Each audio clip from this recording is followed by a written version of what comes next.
Howdy friends, and welcome to a new series on the channel, The Quest for Fear. I was a scared child, and I have grown into a brave man. So my plan is to go back into my past and face things that for one reason or another really freaked me out. Be that like a TV show, a movie, a song, like an anything that like stuck in my mind for one reason or another as a child. I plan to go back and uncover what I think was the scariest part about those things that stuck with me and was a formative fear experience. So join me, the Boogeyman JT, on the quest for fear. The first example of something that I want to cover on this series is, again, something that I really only caught a glimpse of. So there were just these like still images or like these repeating like videos in my mind of a legless man on like a wheeled cart pulling himself forward menacingly. That was what I remembered in my head. That was all that I remembered, was a tiny man with no legs on a cart pulling himself towards me. Now, after Googling that sentence, basically, I come to find out that I was remembering the villain, the antagonist, the main subject of a season 8 X-Files episode called Bad Law. Now, I have seen a ton of episodes of the X-Files. I would not consider myself an expert, but I had never seen this episode before making this video. So all I really remembered from the episode was literally images of the man on the cart like pulling himself around the corner menacingly, or just kind of appearing to some people menacingly. And I remember the creepy cart man. We're gonna call him Cartman for the episode of this series, because that's what he's a man on a cart. Cartman. And I remember seeing Cartman at the bottom of a pool, but that was it. I just remember like someone seeing him through water menacingly, and him in an evil way coming around the corner.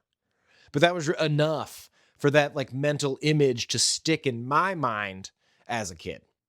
So to kick off this series, The Quest for Fear, we are going to hop right in and rewatch the X-Files season 8 episode, Bad Law. So I will give you, as I've done previously on the podcast, I will give you a moment to stop now and go watch the episode if you didn't during that sick transition that I just did.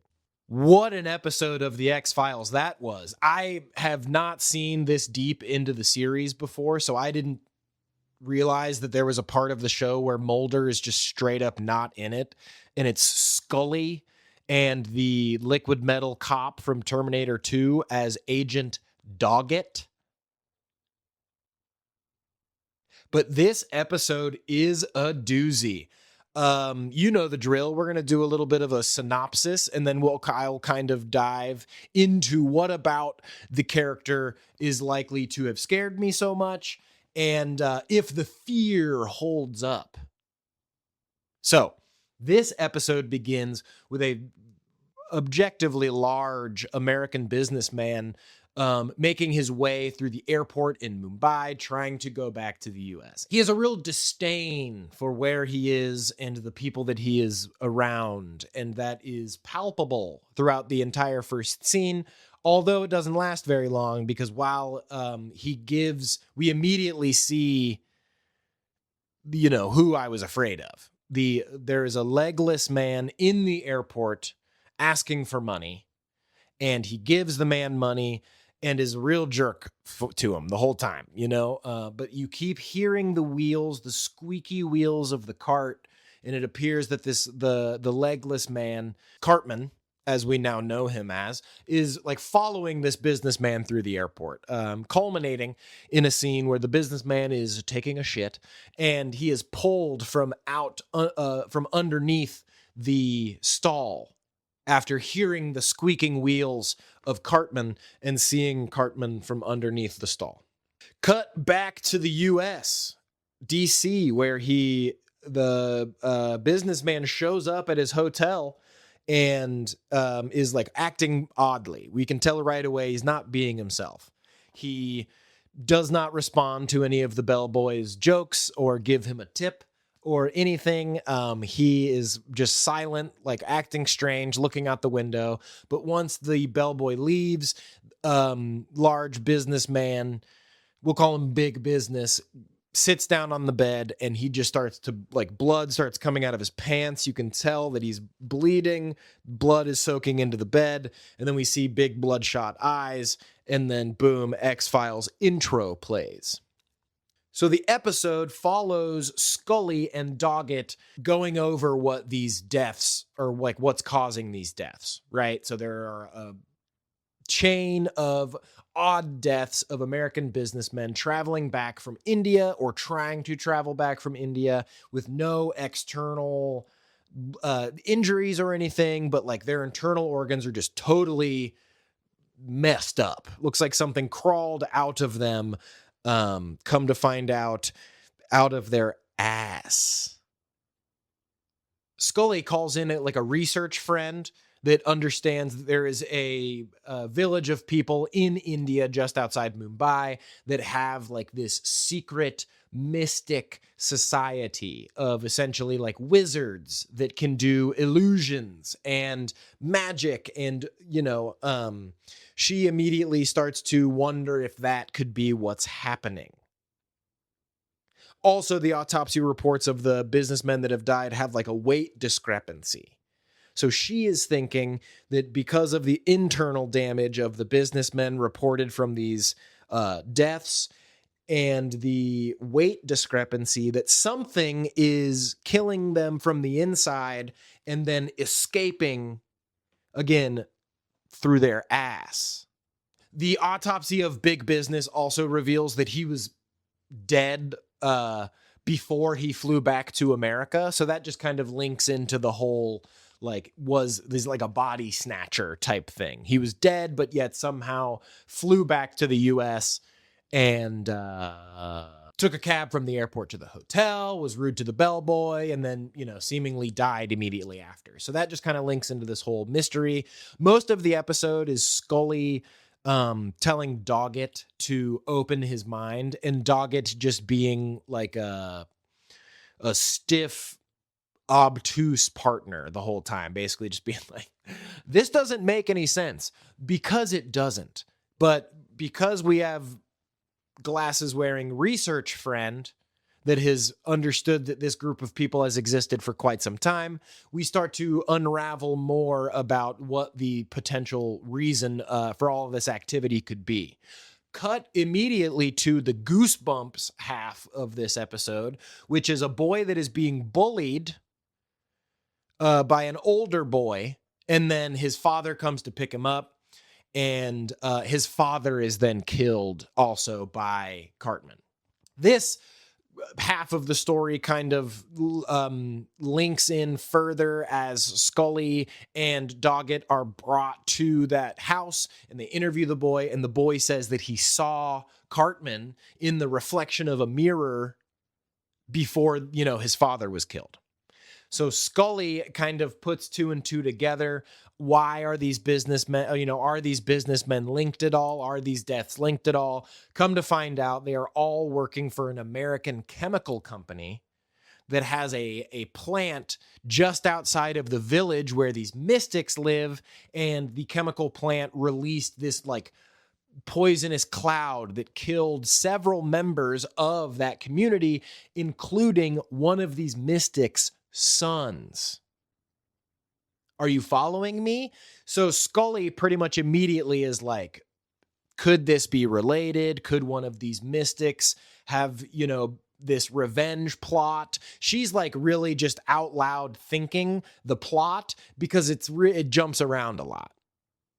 She also does an autopsy on the boy's father and straight up sees a bloody hand come out of the stomach of the man.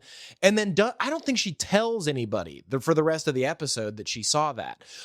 That is another thing about this episode of the X-Files, is that a lot of these scenes seem to all happen independently of each other, if that makes sense. Not a lot of the information carries through, besides evil Cartman is killing people related to this chemical business that, killed his son. So already I am seeing what I remembered as a kid, which is the Cartman menacingly coming around the corner. He escapes Scully by using illusion magic and turning invisible. And he also uses illusion magic to become a janitor at the bullied kids' school.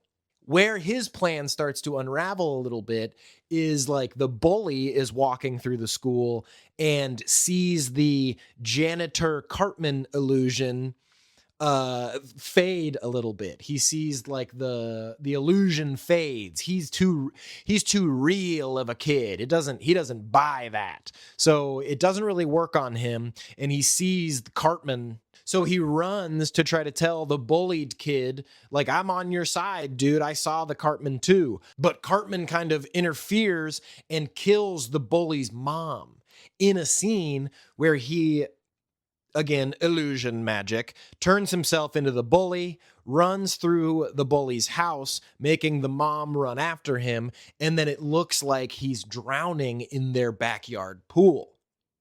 Mom dives in, and then flip, she turns her kid around, and it's Cartman, not her son. Mom is found dead in the pool.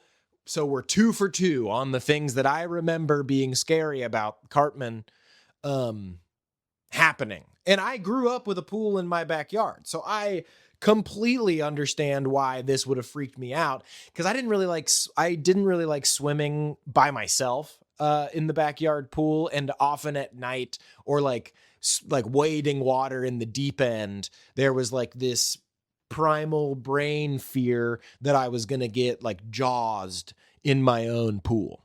So this is lining right. All of this checks out. And as a kid, I wasn't paying attention to plot.